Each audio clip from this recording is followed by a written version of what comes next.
بسم اللہ الرحمن الرحیم۔ تفسیر ہدایت القرآن جلد دوم صفحہ 79، ریکارڈنگ نمبر 16۔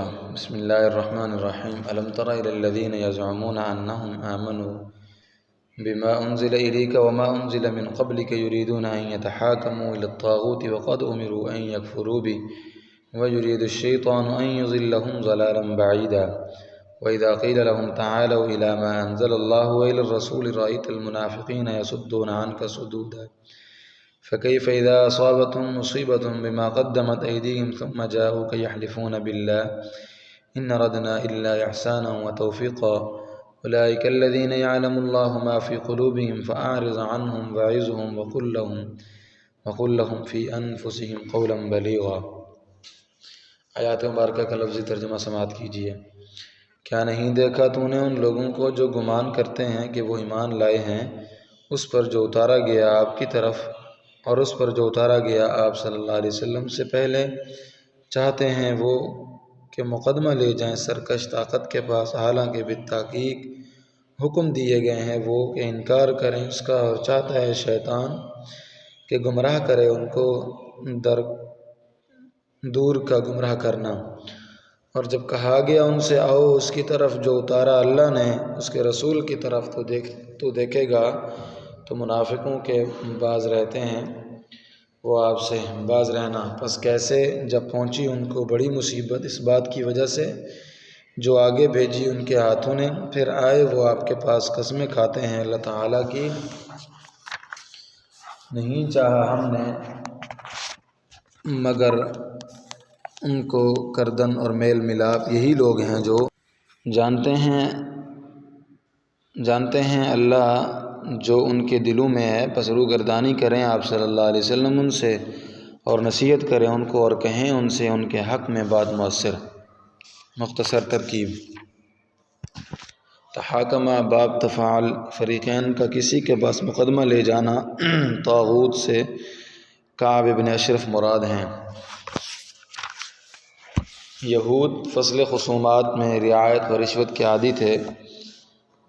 ابھی حکم دیا تھا کہ جب تم اے یہود لوگوں کے درمیان کسی قضیہ کا تصفیہ کرو تو انصاف سے فیصلہ کرو، مگر یہود اس پر عمل نہیں کرتے تھے۔ وہ فصل خصومات میں رعایت و رشوت کے عادی تھے، پس وہ زیر بحث مسئلہ میں بھی انصاف سے فیصلہ نہیں کریں گے۔ مسئلہ یہ ہے کہ آخری نبوت اور آخری کتاب بنی اسماعیل کا حق ہے، یہ حق ان کو پہنچایا جائے، مگر وہ انصاف سے فیصلہ نہیں کریں گے۔ مرغ کی ایک ٹانگ گائے جائیں گے، یہی کہیں گے کہ یہ نعمت بھی بنی اسرائیل کا حق ہے، بنی اسماعیل کا اس میں کوئی حصہ نہیں۔ اور یہ بات ان آیات کے شان نزول کے واقعے سے ظاہر ہو گئی۔ آیات کے شان نزول: ایک منافق مسلمان اور نفاق اکثر یہود میں تھا۔ کسی یہودی سے جھگڑا کر بیٹھا۔ یہودی نے مطالبہ کیا کہ معاملہ رسول اللہ صلی اللہ علیہ وسلم کی خدمت میں لے چلیں، کیونکہ بار بار تجربہ ہو چکا تھا کہ آپ صلی اللہ علیہ وسلم کے یہاں بے لاگ انصاف ہوتا ہے۔ منافق نے دعوی اسلام کے باوجود یہود کی بدنام ترین شخصیت کعب بن اشرف کا نام تجویز کیا۔ وہ جانتا تھا کہ یہود رشوت لے کر حسب منشا فیصلہ کرتے ہیں۔ آخر یہودی نہ مانا اور معاملہ آپ صلی اللہ علیہ وسلم ہی کے روبرو پیش ہوا۔ سارا واقعہ سماعت فرما کر آپ صلی اللہ علیہ وسلم کا فیصلہ یہودی کے حق میں صادر ہوا۔ اس سے منافق سخت گھبرایا اور یہودی کو مجبور کیا کہ دوبارہ فیصلہ حضرت عمر رضی اللہ تعالیٰ عنہ سے کرایا جائے۔ حضرت عمر رضی اللہ تعالیٰ عنہ مدینہ میں ذیلی عدالت کے جج تھے اور جلاد بھی تھے، یعنی مجرموں کو سزا آپ دیا کرتے تھے۔ دونوں آپ رضی اللہ عنہ کے پاس پہنچے۔ یہودی نے ساری سرگشت سنائی۔ حضرت عمر نے منافق سے پوچھا کیا واقعہ اسی طرح پیش آیا؟ اس نے اقرار کیا۔ حضرت عمر رضی اللہ تعالیٰ عنہ نے فرمایا اچھا تم دونوں یہاں دروازے پر ٹھہرو، میں ابھی اندر سے آتا ہوں۔ حضرت عمر رضی اللہ تعالیٰ عنہ اندر گئے اور چادر میں تلوار چھپا کر باہر نکلے۔ منافق کا سر قلم کر دیا اور فرمایا جو بدبخت اللہ اور اس کے رسول کے فیصلے پر راضی نہ ہو اس کا میرے یہاں یہی فیصلہ ہے۔ اس پر یہ آیت نازل ہوئی: الم تر الی الذین یزعمون انہم آمنوا بما انزل الیک وما انزل من قبلک یریدون ان یتحاکموا الی الطاغوت وقد امروا ان یکفروا به ویرید الشیطان ان یضلهم ضلالا بعیدا۔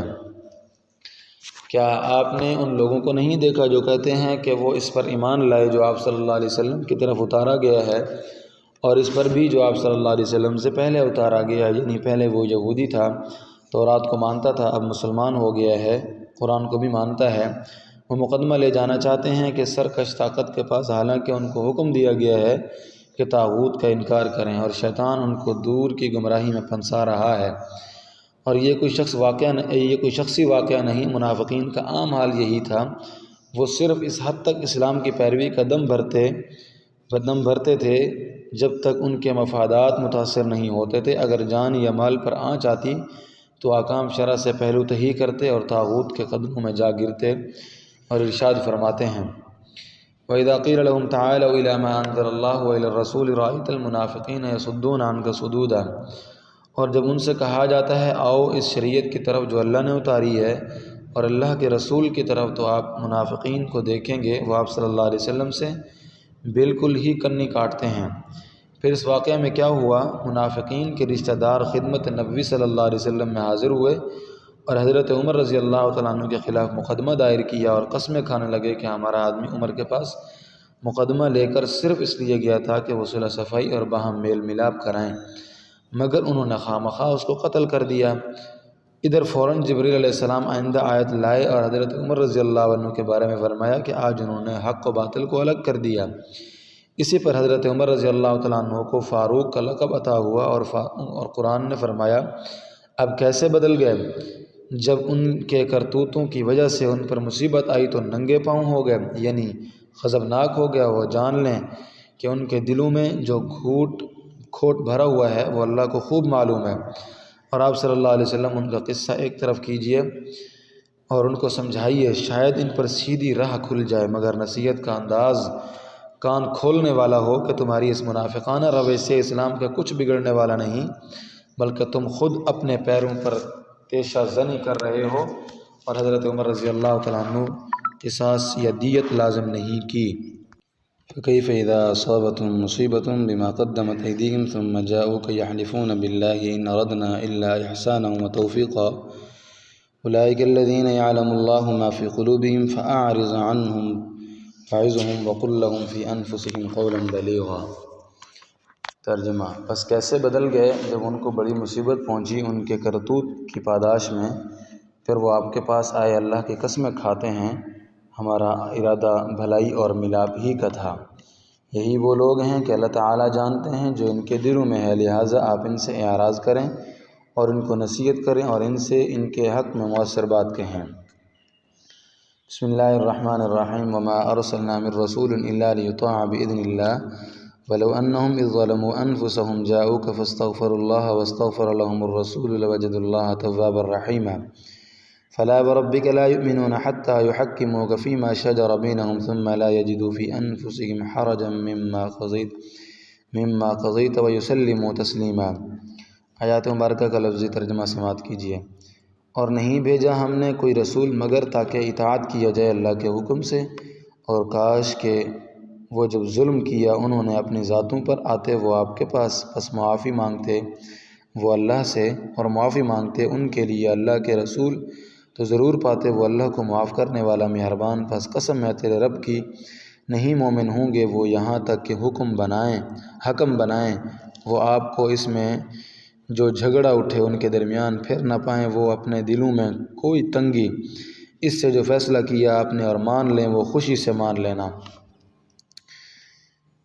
مختصر ترکیب: فلا کا لا آگے یؤمنون پر مقرر آئے گا، ترجمہ وہاں ہوگا۔ تحفۃ اللمعی جلد 7 صفحہ 183 میں ہے جو ہے کہ لا یحکموک پر داخل ہے، کہ یہ لا یحکموک پر داخل ہے، اس کا بھی احتمال ہے، البتہ صحیح بات وہ ہے جو تحفۃ القاری جلد 9 صفحہ 199 میں ہے۔ یسلمو کا عطف لا یجدو پر ہے۔ اگر نبی صلی اللہ علیہ وسلم کی شان میں گستاخی کی تھی تو حاضر خدمت ہو کر گناہ بخشواتے۔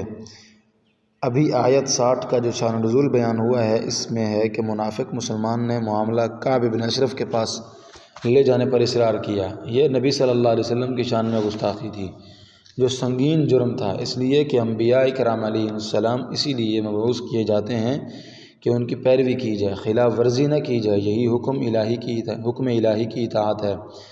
اس لیے اس سے روگردانی بڑا گناہ ہے، اور اس کا کفارہ یہ تھا کہ اپنی اس حرکت پر نادم ہوتے اور خدمت نبوی میں حاضر ہوتے، خود بھی اللہ تعالیٰ سے گناہ کی معافی مانگتے، اور نبی صلی اللہ علیہ وسلم بھی اس کے لیے استغفار کرتے تو اللہ کو گناہ معاف کرنے والا مہربان پاتے۔ یہ تو اس منافق نے کیا نہیں، اب اس کے آدمی باتیں بناتے ہیں، اس سے کیا ہوتا ہے؟ فائدہ: رسول کی حیثیت محض قاصد اور ڈاکیہ کی نہیں، بلکہ اس کا قول و فعل اللہ تعالیٰ کی مرضیات کا ترجمان ہوتا ہے، اس لیے اس کی اطاعت و اتباع ضروری ہے۔ اس آیت میں ان لوگوں کے غلط استدلال کا جواب بھی موجود ہے جو کہتے ہیں کہ حکم تو صرف اللہ کے لیے ہے، ان الحکم الا للہ، یوسف 40، اور الا لہ الخلق والامر، الاعراف 54۔ اس لیے صرف قرآن حجت ہے، نہ کہ حدیث، کیونکہ اللہ تعالیٰ نے ارشاد فرمایا ہے کہ رسول کی اطاعت بھی دراصل اللہ ہی کی اطاعت ہے، اس لیے کہ اللہ ہی نے اس کا حکم دیا ہے۔ آسان تفسیر صفحہ 317، مولانا خالد سیف اللہ۔ وما ارسلنا من رسول الا لیطاع باذن اللہ ولو انہم اذ ظلموا انفسهم جاؤوک فاستغفروا اللہ واستغفر لهم الرسول لوجدوا اللہ توابا رحیما۔ اور ہم نے جو بھی رسول مبعوث کیا ہے، اور اسی لیے مبعوث کیا ہے کہ اللہ کے حکم سے اس کی اطاعت کی جائے، بس ایسا کیوں نہ ہوا کہ جب انہوں نے اپنی ذاتوں پر ظلم کیا اور آپ صلی اللہ علیہ وسلم کے پاس آتے، پس اللہ سے گناہ کی معافی چاہتے اور اللہ کے رسول بھی ان کے لیے بخشش کی دعا کرتے، تو اللہ کو بہت توبہ قبول کرنے والا بڑا مہربان پاتے۔ تمام نزاعات کا فیصلہ نبی صلی اللہ علیہ وسلم سے کرانا ضروری ہے۔ ایک واقعہ: ایک انصاری اور حضرت زبیر رضی اللہ عنہ کا مقدمہ نبی پاک صلی اللہ علیہ وسلم کے پاس آیا۔ حرۃ المقام میں ایک ڈیم باندھ رکھا تھا، اس میں پانی ختم ہونے والا تھا۔ حضرت زبیر کا باغ پہلے تھا، انصاری کا بعد میں، اور حضرت زبیر کے باغ میں سینچائی ہو رہی تھی۔ انصاری نے تقاضا کیا کہ پانی میرے باغ میں آنے دو۔ حضرت زبیر نے انکار کیا اور کہا کہ جب میری ضرورت پوری ہوگی آنے دوں گا۔ پس دونوں مقدمہ لے کر حضور صلی اللہ علیہ وسلم کے پاس آئے۔ آپ صلی اللہ علیہ وسلم نے دونوں کی رعایت میں فیصلہ کیا کہ زبیر جب باغ میں پانی گھوم جائے تو پڑوسی کی طرف جانے دو، اس کا بھی کچھ بھلا ہو جائے۔ اس پر انصاری ناراض ہوا اور کہا یہ فیصلہ آپ نے اس لیے کیا کہ زبیر آپ کے پھوپھی زاد بھائی ہیں۔ اس پر آپ کو شدید غصہ آیا، چہرہ کا رنگ بدل گیا، کیونکہ جس کی رعایت میں فیصلہ کیا تھا وہ اللہ کا بندہ الٹا سمجھ رہا ہے۔ پھر نبی پاک صلی اللہ علیہ وسلم نے واقعی فیصلہ کیا، جو حضرت زبیر کا حق تھا وہ پورا ان کو دیا، اور فرمایا باغ میں پانی گھومنے کے بعد روکے رہو یہاں تک کہ کھیت مینڈ تک بھر جائے، کیونکہ گنا اور دھان کی طرح کھجور کا باغ بھی اس کا محتاج ہے کہ کھیت کو لبالب بھر دیا جائے۔ یہ آیت کریمہ کا احتمالی شان نزول ہے۔ حضرت زبیر رضی اللہ عنہ فرماتے ہیں بخدا میرا خیال ہے کہ یہ آیت اسی معاملہ میں نازل ہوئی، مگر حکم عام ہے۔ شریعت کے حکم کو دل سے قبول کرنا ضروری ہے۔ آدمی سچا مسلمان اس وقت تک نہیں ہو سکتا جب تک شریعت کے فیصلوں کے سامنے سر نہ جھکا دے اور نبی پاک صلی اللہ علیہ وسلم کے فیصلوں کو جی جان سے قبول نہ کر لے، کامل ایمان نصیب نہیں ہو سکتا۔ جس حکم کا سنت سے ثابت ہونا یقینی طور پر معلوم ہو، اس کا انکار کفر ہے، اس انسان کو دائرہ ایمان سے نکال دیتا ہے۔ فلا وربک لا یؤمنون حتی یحکموک فیما شجر بینہم ثم لا یجدوا فی انفسہم حرجا مما قضیت ویسلموا تسلیما۔ ترجمہ: پس آپ کے پروردگار کی قسم، وہ لوگ ایماندار نہیں ہوں گے جب تک آپ کو خالص نہ بنائیں گے اپنے ان نزاعات میں جو ان کے درمیان پیدا ہوں گے، پھر وہ اپنے دلوں میں کچھ تنگی نہ پائیں گے اس فیصلے سے جو آپ فرمائیں گے، اور وہ اس کو دل و جان سے تسلیم کر لیں۔ واللہ اعلم بالصواب۔